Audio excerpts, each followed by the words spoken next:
Sir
ఒక్క second.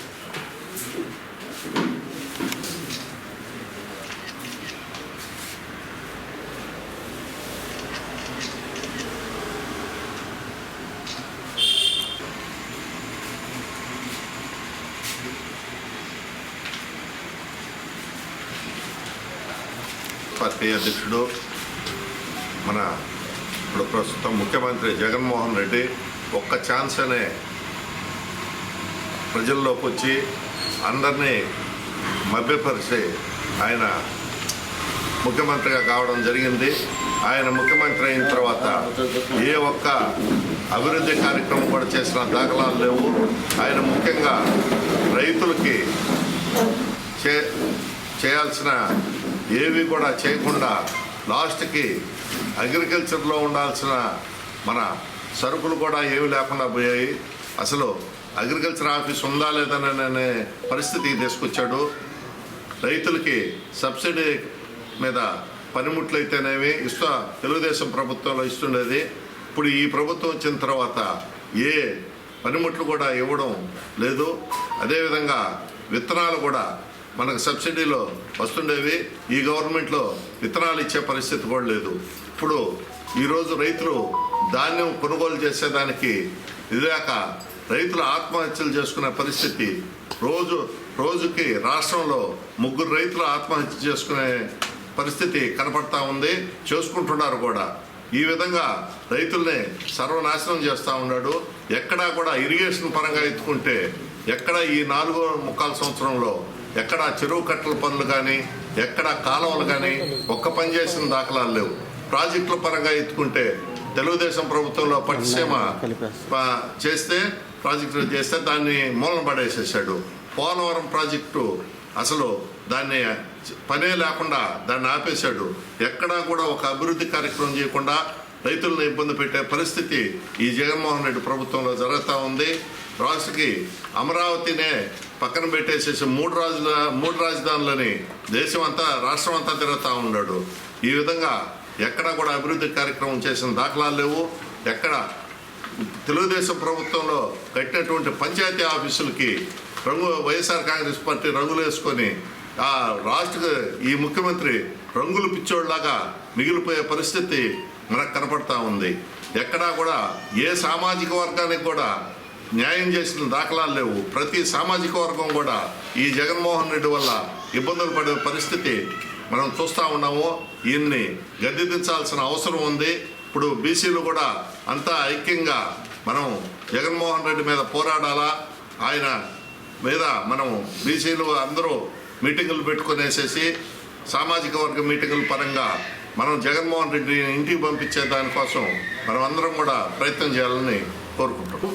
ఈరోజు Telugu Desam party కార్యాలయంలో మా నియోజకవర్గ ఇన్ఛార్జ్ అయినటువంటి సునీల్ కుమార్ గారి ఆధ్వర్యంలో పత్రికా సమావేశం ఏర్పరచడం జరిగింది. ముఖ్యంగా ఈరోజు ఈ రాష్ట్రంలో వైసీపీ పాలనలో మనం ఏ విధంగా అలిగిపోతున్న దానికోసంగా 2 నిమిషాలు చెప్పాలనుకున్నాను. ఈరోజు ముందుగా యువతకు పిలుపునిస్తున్నాను. చదువుకున్నటువంటి నిరుద్యోగులారా, యువత రండి, కదలి రండి, తెలుగుదేశం పార్టీలోకి రండి. మా గూడూరు నియోజకవర్గ నాయకుడైనటువంటి సునీల్ కుమార్ గారిని బలపరచండి. అలాగే రాష్ట్ర నాయకుడైనటువంటి మా నారా చంద్రబాబు నాయుడు గారిని ఎన్నుకోండి ఒక ముఖ్యమంత్రిగా. అలాగే ఎందుకు యువతకు పిలుపునిస్తున్నానంటే గత 5 ఏళ్ల క్రితం అంటే సుమారుగా ఒక 100 రోజులు దాటితే మన ప్రభుత్వం ఏర్పాటు కాబోతుంది. ఈ 100 రోజులకు ముందు ఇప్పుడు జరిగిన గత సంవత్సరాల్లో చూస్తే ఆ రోజు మైకులెక్కి చేతులు ఊపుతూ భవితని బాబు వస్తే జాబు రాదని చెప్పని ఒక అబద్ధపు ఒక నాటకాన్ని ప్రదర్శించి యువతకు భవితని కల్పిస్తారని చెప్పి ముందుకెళ్ళేటువంటి ఈ ముఖ్యమంత్రి ఈ 5 ఏళ్ల కాలంలో మనకున్న రాష్ట్రంలో నిరుద్యోగులను పక్క రాష్ట్రాన్ని తరిమేసే విధంగా ప్రవర్తించాడు తప్ప ఏ ఒక్క ఉద్యోగం ఇచ్చిన పాపన పోలేదు. ఈరోజు బెంగళూరు అంటే కర్ణాటక రాష్ట్రానికి అయితే కావచ్చు, తెలంగాణ రాష్ట్రానికి అయితే కావచ్చు, మన విద్యార్థులు అటువైపు మొహం తిప్పి చూస్తున్నారు. ఎందుకంటే ఇక్కడ ఎవరికైతే నేను ఉద్యోగాలు ఇస్తాను, వాళ్ళు ఉద్యోగం కల్పిస్తాను, ఉద్యోగ భద్రత కల్పిస్తానని చెప్పి వాళ్ళ తల్లిదండ్రులకి ఒక అబద్ధపు బుటకు మాటలు చెప్పి ఈరోజు ముఖ్యమంత్రి పీఠలో కూర్చున్న వ్యక్తి ఇచ్చారు ఉద్యోగాలు, 4 లక్షల ఉద్యోగాలు, వాలంటరీ ఉద్యోగాలు. ఎందుకంటే మీ ఉద్యోగాన్ని కించపరిచి మాట్లాడటం లేదు.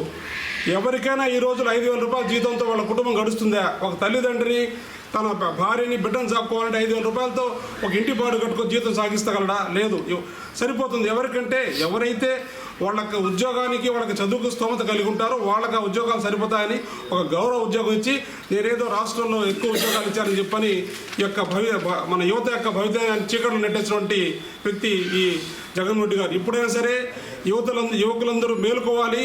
చదువుకున్నటువంటి నిరుద్యోగులు కూడా ఇదే ఒక మంచి అవకాశం. ఎందుకంటే ఒక సరైన నాయకత్వాన్ని, సరైన నాయకుడిని మనం ఎన్నుకోకపోతే 5 ఏళ్లలో ఏదైతే నష్టపోయినామో భవితరానికి కూడా ఇది ఒక గుణపాఠం అవుతుంది. కాబట్టి దయచేసి మరొక్కసారి గూడు నియోజకవర్గ ప్రజలకందరికీ వినియోగించుకుంటాను.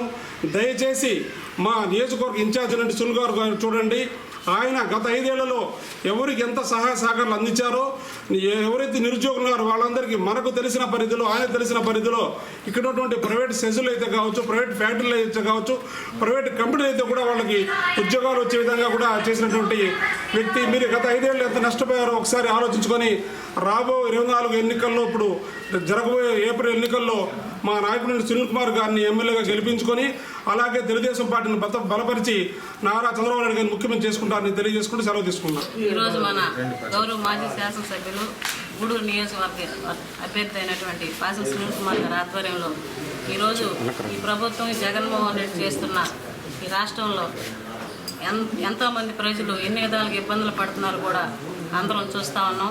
ప్రతి ఒక్కటి కూడా బీసీలకి మేము అన్నీ చేసాము అని చెప్పి ప్రతి ఒక్కటి కూడా ఈరోజు 10 మందికి మంత్రి పదవులు ఇచ్చామని చెప్తున్నాడు జగన్మోహన్ రెడ్డి. కానీ ఏ ఒక్క మంత్రి అయినా ఆ శాఖలో ఉన్నటువంటి వాళ్ళకు కానీ అలాగే రాష్ట్రంలో ఉన్న ప్రజలకు కానీ ఎవరికైనా సరే న్యాయం చేసే పరిస్థితి కాదు. ఈరోజు మొన్న తుఫాను వస్తే కనీసం ఇప్పుడున్న సిట్టింగ్ ఎమ్మెల్యేలు కావచ్చు, మంత్రులు కావచ్చు, ఎక్కడైనా సరే ప్రజలు ఎన్నో విధాలుగా 3 రోజులు కరెంటు లేక, వాటర్ లేక ఎన్నో ఇబ్బందులు పడ్డారు. కానీ ఈరోజు అధికారంలో లేకపోయినా ప్రతిపక్షంలో ఉన్న మా సునీల్ కుమార్ గారు ప్రతి ఒక్క గ్రామానికి, ప్రతి ఒక్క పంచాయతీకి వెళ్ళి అక్కడ వాళ్ళు పడిన అవస్థలకి, అలాగే ఎవరైనా సరే ఇబ్బందులు పడుతుంటే వాళ్ళకందరం కూడా ఆయన చేతి గుండా ప్రతి ఒక్కరు కూడా సహాయం చేసిన పరిస్థితి. కానీ ఈరోజు ఎవరు కూడా అధికారంలో ఉన్న వాళ్ళు ఎవరు కూడా పట్టించుకోని పరిస్థితి. ప్రతి ఒక్కరు కూడా ఆలోచించుకోవాలి. మేము బీసీలకి మంత్రి పదవులు ఇచ్చామని చెప్పి కళ్ళబొల్లి మాటలు చెప్తా ఉన్నాడు. ఆ రోజు ఒక అవకాశం ఏంటని చెప్పి రాష్ట్రం అంతా తిరిగిన జగన్మోహన్ రెడ్డి ఈరోజు అన్ని వర్గాలని నిర్వహించేసి ఎవరు కూడా న్యాయం చేయని పరిస్థితి. రేపు 2024లో అందరం కూడా కలిసికట్టుగా ఎస్సీ, ఎస్టీ, బీసీ, మైనారిటీ వర్గాలు కూడా పనిచేసేవాడు ఎవరో అందరికి కూడా తెలిసే విషయం అది. ప్రతి ఒక్కరు కూడా రేపు 2024లో టీడీపీ గవర్నమెంట్ని అధికారంలోకి తెచ్చుకోవాలి. అలాగే మన గూడూరు నియోజకవర్గంలో పిలిస్తే పలికేటువంటి వ్యక్తి ఈరోజు ఈ 4.5 సంవత్సరం 5 సంవత్సరాలు కూడా ఎవరు కూడా ఇక్కడున్న స్థానికంగా ఉన్న ఎవరు కూడా పట్టించుకోని పరిస్థితి. కానీ ఇక్కడ స్థానికంగా ఉన్నటువంటి వ్యక్తి మన సునీల్ కుమార్ గారు. ప్రతి ఒక్కరు కూడా ఆలోచించుకొని పనిచేసే వాళ్ళు ఎవరు అనేది గుర్తుపెట్టుకొని కూడా రేపు 2024లో భారీ మెజార్టీతో గెలిపించాలని చెప్పి కోరుకుంటూ సెలవు తీసుకుంటాం. వైసీపీ ప్రభుత్వం త్వరలో ఇంకొక 2-3 నెలల కాలంలో ఈ రాష్ట్రాన్ని వదిలిపోబోతోంది. మరి అనేక సర్వేలు, వాళ్ళ సొంత టీములు, ఇంటెలిజెన్సు ఎవరు బట్టినా ఆయనకిచ్చిన రిపోర్ట్లో ఈసారి మనం ఖచ్చితంగా ఓడిపోబోతున్నాం అని తెలియజెప్పడంతో ఈరోజు ఆయన అనేక మంది ఎమ్మెల్యేలని అటు ఇటు మార్చడం, కొంతమందిని తీసేయడం, అలాగే దొంగ ఓట్లు చేర్చుకోవడం, అలాగే దౌర్జన్యం చేసి మళ్ళా గెలవాలి అనే ప్లాన్తో ఈరోజు ప్రజల ముందుకు వస్తున్నాడు. దయచేసి ఈ రాష్ట్ర ప్రజలు కానీ ఈ నియోజకవర్గ ప్రజలు కానీ ఈ విషయాన్ని పూర్తిగా గమనించాల్సిన అవసరం ఎంతైనా ఉంది. ఈరోజు ఇక్కడ మన ఇంటి ముందు ఉన్న చెత్త ఈడ పనిచేసే ఎమ్మెల్యే సరిగా పనిచేయలేదని ఇంకొక నియోజకవర్గానికి మారిస్తే ఇక్కడ వేసిన చెత్త పక్క నియోజకవర్గానికి బాగానే బంగారం అయిపోతుందా అనే విషయం మీరు గమనించుకోవాలి.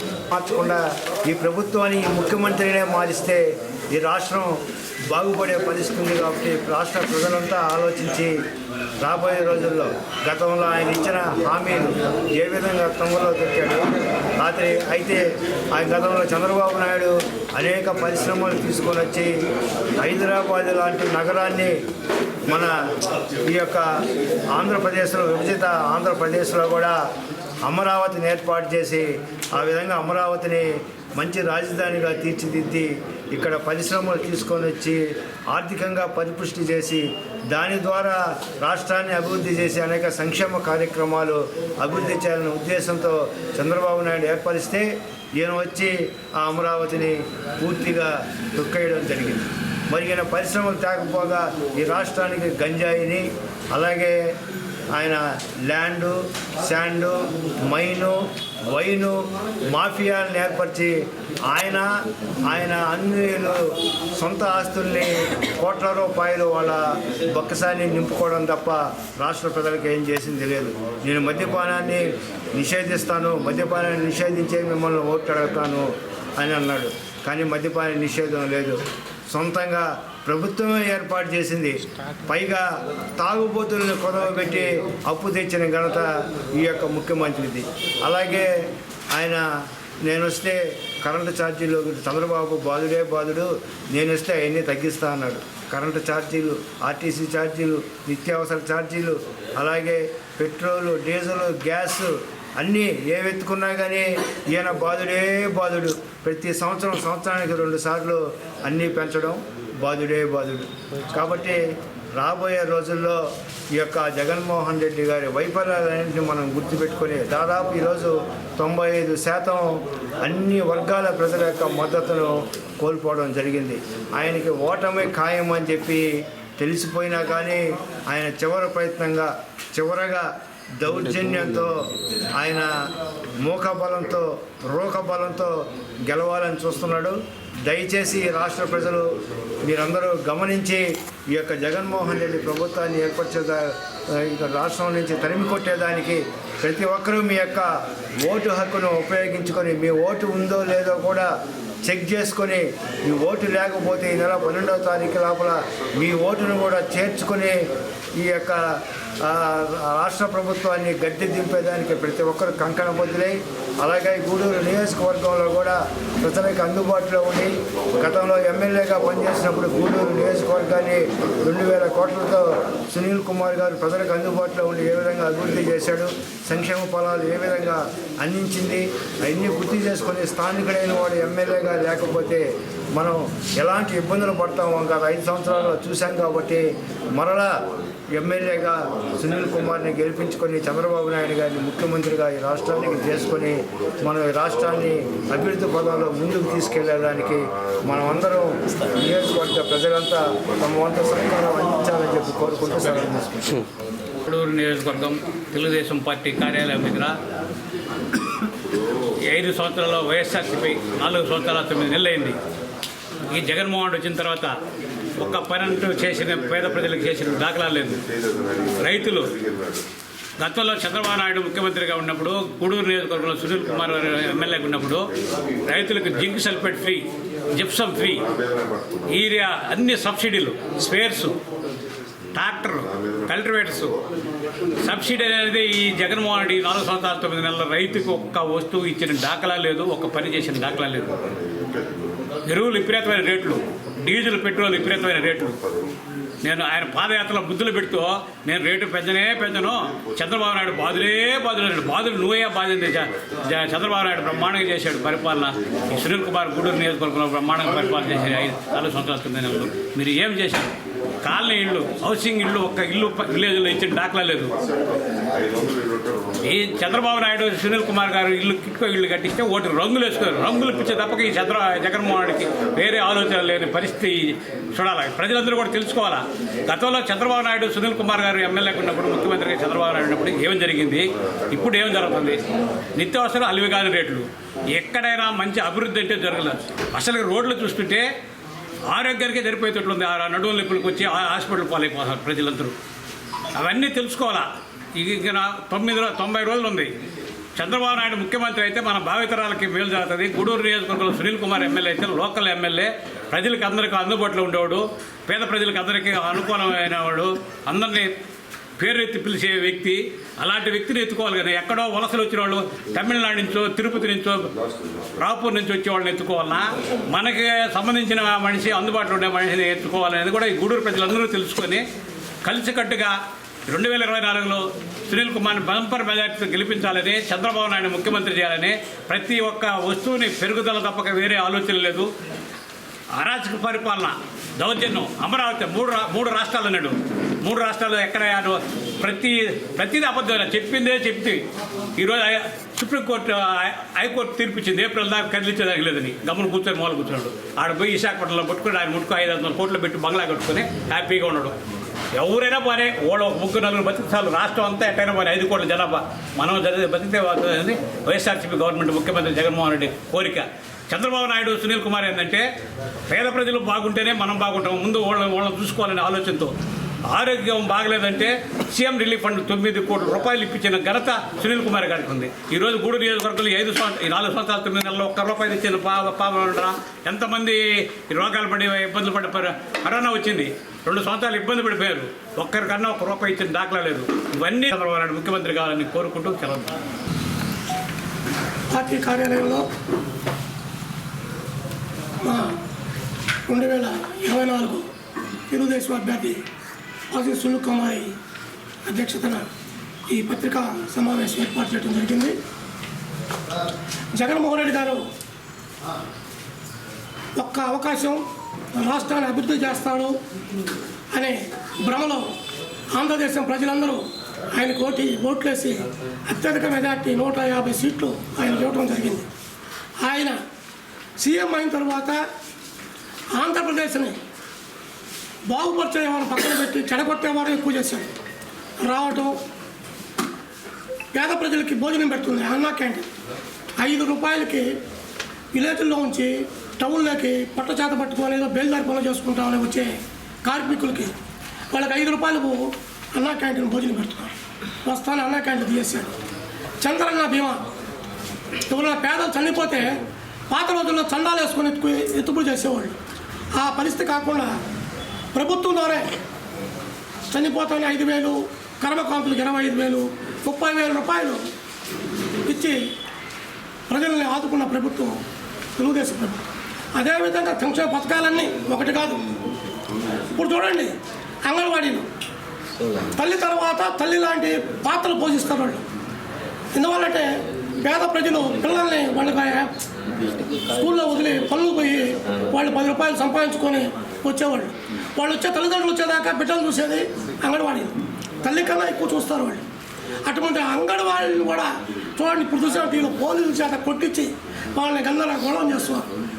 ఇంకా ఎంతమంది గోష్ఠ నువ్వు పట్టుకుంటావో అర్థం కావట్లేదు. కనీసం ఇప్పటికైనా అయిపోయింది పరిస్థితి కంప్లీట్గా. నీకు నిన్న చూశారు కోట మీటింగ్లో మా వర్గం అంటున్నాడు. ఈరోజు ఏమైంది? ఆంధ్ర రాష్ట్రం ఒక్కసారి తిరిగి చూస్తుంది ఈ పరిస్థితి వ్యవహారాన్ని. ఈ ఇంకొక 90 రోజులలో ఈ రాష్ట్రాన్ని పట్టిన దరిద్రం పోతుంది.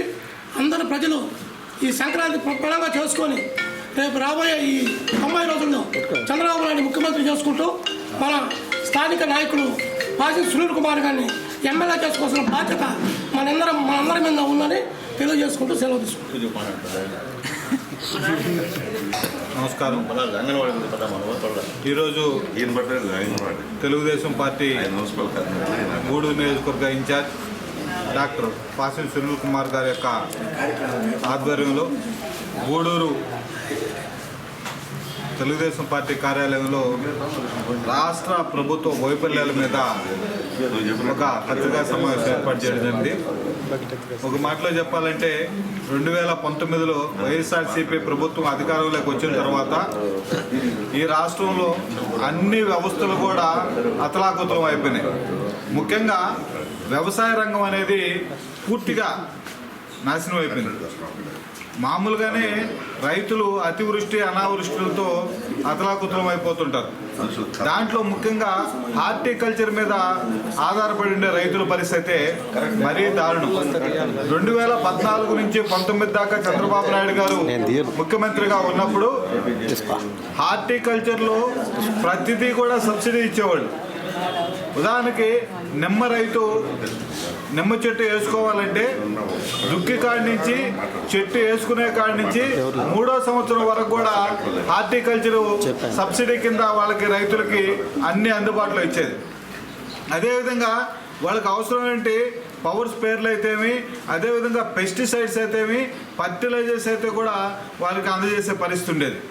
అదేవిధంగా ఎవరైనా డ్రిప్ ఇరిగేషన్ పెట్టుకోవాలంటే 90-10 కింద 90% ప్రభుత్వ సబ్సిడీ, 10% రైతు యొక్క బెనిఫిషియల్తో సబ్సిడీ ఇచ్చే పరిస్థితి ఉండేది. అదేవిధంగా ఎవరైనా ట్రాక్టర్ కొనుక్కోవాలంటే దానికి కూడా 1,50,000 పైచీలకు సబ్సిడీ ఇచ్చి రైతులకి ట్రాక్టర్ కొనిచ్చే పరిస్థితి ఉండేది. కల్టివేటర్ కొన్నా, లేదంటే రొటోవేటర్ కొన్నా, లేదంటే కేజీ వీల్స్ కొన్నా, ఏం కొన్నా కానీ ప్రభుత్వం నుంచి సబ్సిడీ వచ్చే పరిస్థితి ఉండేది. ఈ వైఎస్ఆర్సీపీ ప్రభుత్వం వచ్చిన తర్వాత ఇటు అన్నింటినీ కూడా ఎత్తేయడం జరిగింది. అదేవిధంగా రైతులు మిర్చి రైతు ఏదైనా మిరకాయలు ఆరబోసుకున్న దానికి పట్టలు ఇచ్చేవాళ్ళు. అదేవిధంగా పవర్ స్పేర్లు దాదాపు 60% సబ్సిడీతో పవర్ స్పేర్లు ఇచ్చారు.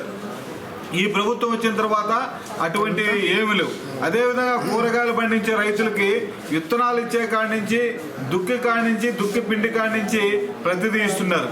వాటన్నిటిని కూడా వైఎస్ఆర్సీపీ ప్రభుత్వం వచ్చిన తర్వాత రద్దు చేసి ఈరోజు హార్టికల్చర్ రైతు మాకు దిక్కెవరు, మేము ఈరోజు కూరగాయలు పండించలేము, అదేవిధంగా నిమ్మ రైతులు మేము నిమ్మ చెట్లు వేసే పరిస్థితి లేదని చెప్పి అందరూ కూడా చేతులు ఎత్తేసారు. చెట్లు లేకపోతే వంకాయలు 100 నుంచి 120 రూపాయలు, బెండకాయలు 60-70 రూపాయలు, అదేవిధంగా ప్రతి కనీసం ఆకుకూర కూడా కట్ట 20 రూపాయలు అమ్మే పరిస్థితి ఈరోజు మనందరం చూస్తూ ఉన్నాం. అదేవిధంగా ప్యాడీ రైతు పంట పండించి తాను సబ్సిడీ ప్రభుత్వం నుంచి ఎటువంటి సహాయ సహకారాలు అందకపోయినప్పుడు కూడా ఆ కాయ కష్టం చేసే రైతు తాను చేసే వ్యవసాయాన్ని వదులుకోలేక అప్పో సప్పో చేసి వ్యవసాయం చేస్తే వచ్చిన ధాన్యాన్ని అమ్ముకునే దానికి ఈరోజు రైతుకి దిక్కులేని పరిస్థితి. పెద్దలు చెప్పినట్టు అమ్మపోతే అడవి, కొనపోతే కొరివి అన్నట్టుగా ఈరోజు రైతు విత్తనాలు కొనుక్కోవాలంటే విపరీతమైన రేటు, అదేవిధంగా పురుగు మందులు కొనాలంటే విపరీతమైన రేటు, అదేవిధంగా ఫర్టిలైజర్స్ కొనాలంటే కూడా విపరీతమైన రేటు. అదే పండిన పంటను అమ్ముకోవాలంటే కొనే నాదుడు లేక, గిట్టుబాటు ధర లేక రైతు వెలువెల్లాడే పరిస్థితి ఈరోజు మనందరం చూస్తూ ఉన్నాం. ఇకపోతే తెలుగుదేశం పార్టీ అధికారంలో ఉన్నప్పుడు పేద ప్రజల కోసం అనేక సంక్షేమ పథకాలు అమలు పరిచింది. ముఖ్యంగా ఇందాక పెద్దలు చెప్పినట్టు చంద్రన్న బీమా అనేది ప్రతి మనిషిని కూడా ఆదరవ. చంద్రన్న బీమా ఒక కుటుంబంలో ఒక వ్యక్తి చనిపోతే 18 సంవత్సరాల నుంచి 50 సంవత్సరాల లోపల ఎవరైనా చనిపోతే మరణించిన రోజే వారి ఇంటికి బీమా మిత్ర వచ్చి 5,000 రూపాయలు ఇచ్చి నెల తిరక్కలితే 1,95,000 రూపాయలు అకౌంట్లో వేసే పరిస్థితి ఉండేది. అదేవిధంగా ఎవరైనా యాక్సిడెంట్లో చనిపోతే 18 సంవత్సరాల నుంచి 70 సంవత్సరాల వరకు చనిపోతే వారికి 5 లక్షల రూపాయలు వాళ్ళ అకౌంట్లో వేసే పరిస్థితి ఉండేది. ఈరోజు ఇటీవల మా మిత్రుడు చనిపోయాడు. ప్రమాదవశాత్తు పైనుంచి పడి చనిపోతే మెడ్రాస్లో జనరల్ హాస్పిటల్లో చనిపోతే వారికి 5 లక్షల రూపాయలు వైఎస్ఆర్ బీమా ఇస్తామని చెప్పి నానా తిప్పలు పెట్టి డెత్ సర్టిఫికేట్లు, ఫ్యామిలీ మెంబర్ సర్టిఫికేట్ అన్నీ సబ్మిట్ చేసిన తర్వాత 6 నెలల వరకు కాలయాపన చేసి రిజెక్ట్ అని చెప్పని సింపుల్గా ఒక మెసేజ్ పంపించేస్తున్న పరిస్థితి. ఒక కుటుంబంలో ఒక్కరికే వైఎస్ఆర్ బీమా వర్తిస్తుంది, రెండో వరకు వర్తించదని చెప్పి ఎవరు చనిపోయినా పట్టించుకునే పరిస్థితి ఈరోజు ఈ ప్రభుత్వంలో లేదు. చంద్రబాబు నాయుడు గారు పెళ్లి అయిన రోజు నుంచి చనిపోయే వారి వరకు కొత్తగా పెళ్ళైన జంటకి పెళ్లి కానుక, అదేవిధంగా బిడ్డ పుడితే వారికి తల్లి బిడ్డ ఎక్స్ప్రెస్లు ఇంటికి చేరుస్తూ వాళ్ళకి బిడ్డకి ఒక కిట్ ఇవ్వడం, అదేవిధంగా విద్యకి ఫీజు రీంబర్స్మెంట్లు ఇవ్వడం, అదేవిధంగా చనిపోయినప్పుడు చంద్రబాబు మాయిచ్చి ఆ కుటుంబాన్ని ఆదుకోవడం, ఒక జీవితాన్ని అన్ని రకాలుగా సబ్సిడీల్లో వారికి సహాయ సహకారాలు అందించారు.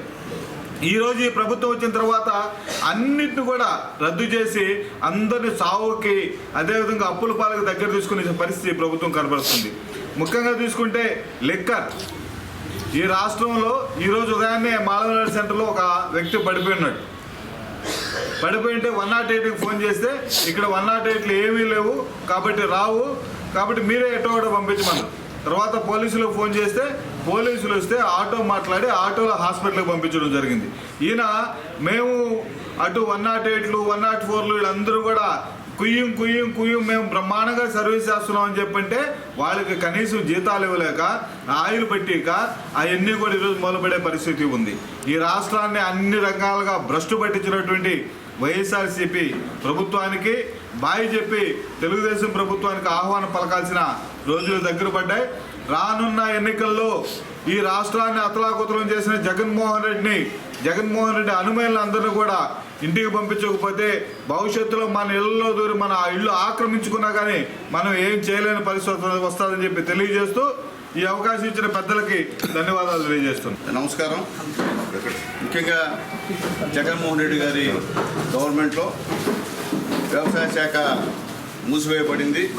అలాగే హార్టికల్చర్ రైతులు రోడ్డున పడ్డారు. అలాగే ధాన్యం రైతు దగా పడిపోయిన పరిస్థితి కూడా ఒకసారి మీ అందరూ కూడా తెలియజేస్తున్నా. అలాగే పచ్చని రాష్ట్రంలో నేడు రోజుకో 3 కౌలు రైతులు ఆత్మహత్య చేసుకునే విషయాన్ని కూడా ఒకసారి మీకు గుర్తు చేస్తున్నా. రాష్ట్రంలో కౌలు రైతుల ఆత్మహత్యలో మన రాష్ట్రం 2వ స్థానంలో ఉందని చెప్పి మీకు గుర్తు చేస్తున్నా. ఆత్మహత్యల్లో 3వ స్థానంలో ఉందని చెప్పి మీకు గుర్తు చేస్తున్నా. అప్పుల్లో దేశంలో 1వ స్థానంలో ఈ రాష్ట్రం ఉందని చెప్పి నేను మీకు గుర్తు చేస్తున్నా. ఎందువల్లంటే ఈయన వల్ల రైతులకు ఊరి ఇరిగేషన్ శాఖ బలి. ఈ విధంగా ఈరోజు ఈ రాష్ట్రంలో పరిపాలన జరుగుతుందని చెప్పి నేను తెలియజేస్తున్నా. అట్లాగే ముఖ్యంగా యువత జీవితం చీకట్లో మగ్గుతుంది. ఈరోజు యువతకి ఉద్యోగాలు ఇస్తామన్నారు, అవి లేవు. జాబ్ క్యాలెండర్ అని చెప్పారు, అవి లేవు. అలాగే తెలుగుదేశం పార్టీ పరిశ్రమలు తెచ్చాం మనం, ఇప్పుడు అవన్నీ కూడా వెనక్కి వెళ్ళి మూసివేసే పరిస్థితి జగన్మోహన్ రెడ్డి గారు చేశారని చెప్పి మేము తెలియజేస్తున్నాం. అట్లాగే ముఖ్యంగా మేము ఇచ్చినటువంటి తెలుగుదేశం పార్టీ టీచర్ ఉద్యోగాలు మేము ఇచ్చాం, మీరు వాలంటీర్ ఉద్యోగాలు ఇచ్చారు. ఇంతవరకు కూడా డిఎస్సి నోటిఫికేషన్ విడుదల చేసిన పరిస్థితి కూడా ఈ జగన్మోహన్ రెడ్డి గారి ప్రభుత్వం లేదని చెప్పి మేము తెలియజేస్తున్నాం. అట్లాగే సంక్షేమం అన్నారు, ఈరోజు సంక్షేమం అని చెప్పి అన్నా క్యాంటీన్ మూసేశారు. అట్లాగే పండుగ కానుకలు కట్ చేశారు. అట్లాగే చంద్రబాబు బీమా కట్ చేశారు. అట్లాగే బెస్ట్ అవైలబుల్ స్కూల్స్ని కట్ చేశారు. అలాగే ఫీజు రియంబర్స్మెంట్ని కట్ చేశారు. అలాగే రైతులకి సబ్సిడీ కట్ చేశారు. దళిత బీసీలకు వచ్చే పథకాలన్నింటిని కూడా కట్ చేసిన ఘనత ఈ జగన్మోహన్ రెడ్డి గారి గవర్నమెంట్ అని చెప్పి మేము పూర్తిగా తెలియజేస్తున్నాం. ఇలా 1000కి పైగా సంక్షేమ పథకాలు 100కి పైగా సంక్షేమ పథకాలు నిలిచివేసినటువంటి గవర్నమెంట్ ఏదైనా ఉందంటే ఈ జగన్మోహన్ రెడ్డి గారి గవర్నమెంట్ అని చెప్పి మీకు తెలియజేస్తున్నాం. అట్లాగే 10 రూపాయలు ఇచ్చి 100 రూపాయలు కొట్టేటువంటి తెలివితేటలు ఈరోజు మీ దగ్గర ఉన్నాయి, కానీ మా ప్రజల దగ్గర మా దగ్గర లేవని చెప్పి మేము తెలియజేస్తున్నాం. అలాగే జగన్మోహన్ రెడ్డి గారు గెలిస్తే తాకట్టు ఉన్నటువంటి నగరాన్ని కూడా తీసిస్తారని చెప్పి చెప్పారు. మీరు తీసిచ్చారో లేదో పాప మహిళలకి తెలియాలని చెప్పి నేను తెలియజేస్తున్నాను. అట్లాగే మన జగన్మోహన్ రెడ్డి గారు వాళ్ళకం ఏంటంటే ఎవరో పుట్టిన బిడ్డకు నేనే తండ్రి అని చెప్పేటువంటి సంధాన ఈరోజు ఈయన చేస్తున్న పరిస్థితి. మేము టిట్కో ఇళ్ళు కట్టిస్తే ఈయన దానికి ఆయన రంగులు వేసుకున్న పరిస్థితి అని చెప్పి మేము మెందరూ కూడా తెలియజేస్తున్నాం. అట్లాగే ముఖ్యంగా ఏ తెలుగుదేశం పార్టీ కార్యక్రమం చేసిందో అక్కడ తెలుగుదేశం పార్టీ రంగులు చెప్పేసి ఈయన బొమ్మలు వేసుకునే కార్యక్రమాన్ని ఈరోజు చేస్తున్నాం అనమాట. ఇది నిజంగా చాలా అన్యాయమైనటువంటి పరిస్థితి అని చెప్పి నేను తెలియజేస్తున్నా. అట్లాగే ఈరోజు ఒక్క ఛాన్స్ అని ముద్దులు పెట్టి గవర్నమెంట్లోకి వచ్చినటువంటి జగన్మోహన్ రెడ్డి గారు విశ్వనైతే నా పుట్టిల్లు అన్నావు, విశ్వనైతకి మారి పేరు నేనన్నావు. అబద్ధాలు చెప్పి ఎంపీలు నాకు 25 మంది ఎంపీలు ఇస్తే నేను ప్రత్యేక హోదా తెస్తానని చెప్పిన పెద్ద మనిషి నీకు 21 మంది ఎంపీలు ఇస్తే నువ్వు భయపడి నీ యొక్క తలని ఢిల్లీ పెద్దలకి తాకట్టు పెట్టి ఈరోజు చేస్తున్నటువంటి కార్యం అంతా కూడా జనాలు చూస్తున్నారు. ఈరోజు ప్రత్యేక హోదా మాట ఊసే లేదు, ఎక్కడ కూడా ఆ మాట మాట్లాడే పరిస్థితి లేదు. అలాగే మహిళలకి నేను గెలిస్తే మద్యపాన నిషేధం చేస్తామని పెద్ద మనిషి ఈరోజు మీ విశ్వనేత ఏడుందని తెలియజేస్తున్నా. ఈరోజు మద్యపాన నిషేధం కాదు కదా, మీ సొంత బ్రాండ్లు బూమ్ బూమ్ గందరగోళం పెట్టి పేద ప్రజల ప్రాణాలతో ఆడుకుంటున్నామని చెప్పి మీ అందరికి కూడా నేను తెలియజేస్తున్నా. అట్లాగే పాపం ఉద్యోగస్తులకి నేను రావడం ఎంతన్నా ఇదెంతన్నా వారంలో రద్దు చేస్తానన్నా సిపిఎస్ అని చెప్పిన మనిషి పాపం వాళ్ళు ఈరోజు ధర్నాలు చేసి రోడ్డు మీద పడే పరిస్థితి కూడా ఎదుగుతుందని చెప్పి నేను తెలియజేస్తున్నాను. ఎందుకంటే మీ విశ్వనీయత గురించి ఈ విధంగా మీకు ఒకసారి తెలియజేస్తున్నా. ఎంత మాత్రం మీకు విశ్వనీయత ఉందో ఒకసారి ఆలోచించమని చెప్పి నేను తెలియజేస్తున్నాను. చంద్రబాబు నాయుడు గారు ఈ రాష్ట్రం హైదరాబాద్లా తయారవ్వాలని చెప్పి కోరుకుంటున్న సమయంలో మీరు ఈ రాష్ట్రాన్ని సర్వనాశనం చేసి ఈ రాష్ట్రానికి రాజధాని లేకుండా చేసి ఈ రాష్ట్రాన్ని 3 ముక్కలాట ఆడేటువంటి కార్యక్రమంలో అప్పులు ఊబిలో తోసేసినటువంటి పెద్ద మనిషి ఈ జగన్మోహన్ రెడ్డి గారు అని చెప్పి నేను తెలియజేస్తున్నాను. అలాగే ఈరోజు మీ ఎమ్మెల్యేలు మిమ్మల్ని నమ్మడంలే, మీరు ఎమ్మెల్యేలు నమ్మట్లేదు, మీ ఎమ్మెల్యేలు మిమ్మల్ని నమ్మడంలే. ఈరోజు మీ ఎమ్మెల్యేలని వలస పంపిస్తున్నారు ఆ నియోజకవర్గం నుంచి ఈ నియోజకవర్గం. పెద్దలు చెప్పినట్టు ఇక్కడ ఉన్న చెత్త ఇంకో 2 ముందు వేస్తే అదేమన్నా బంగారంగా మారుతుందా? అది కూడా చెత్తే. కాబట్టి ఎక్కడున్నా చెత్తే అని చెప్పి నేను తెలియజేస్తున్నా. అట్లాగే ముఖ్యంగా మీరు 75 మందిని మార్చినా 175 మందిని మార్చినా మీ వైఎస్ఆర్సీపీ గవర్నమెంట్ రావడం కల్లా. కాబట్టి జగన్మోహన్ రెడ్డి గారు మీరు ఇప్పటికన్నా సరే ఇలాంటి పనులు మాని ఉన్నటువంటి 2 నెలల్లో పేదలకి నిరుద్యోగులకి ఈరోజు ధర్నా చేస్తున్నటువంటి అంగన్వాడీ వర్కర్లకి అంగన్వాడీ హెల్పర్కి అలాగే మున్సిపల్ సంబంధించినటువంటి వర్కర్స్కి న్యాయం చేయమని చెప్పి మిమ్మల్ని కోరుతున్నా. అలాగే త్వరలో మన వాలంటీర్లు మీ వాలంటీర్లు మన వాలంటీర్లు అందరు కలిసి కూడా జీతం పెంచమని చెప్పి సమ్మె నోటీస్ ఇచ్చేటువంటి కార్యక్రమం కూడా ఉందని చెప్పి మీకు తెలియజేస్తూ ఈరోజు అంగన్వాడీ కార్యకర్తల మీద మీరు గందరగోళంగా మీ చట్టాలను ప్రయోగించి అరెస్ట్ చేయాలని చూడడం అన్యాయం అని చెప్పి దీన్ని తెలుగుదేశం పార్టీ ఖండిస్తుందని చెప్పి తెలియజేస్తున్నాం.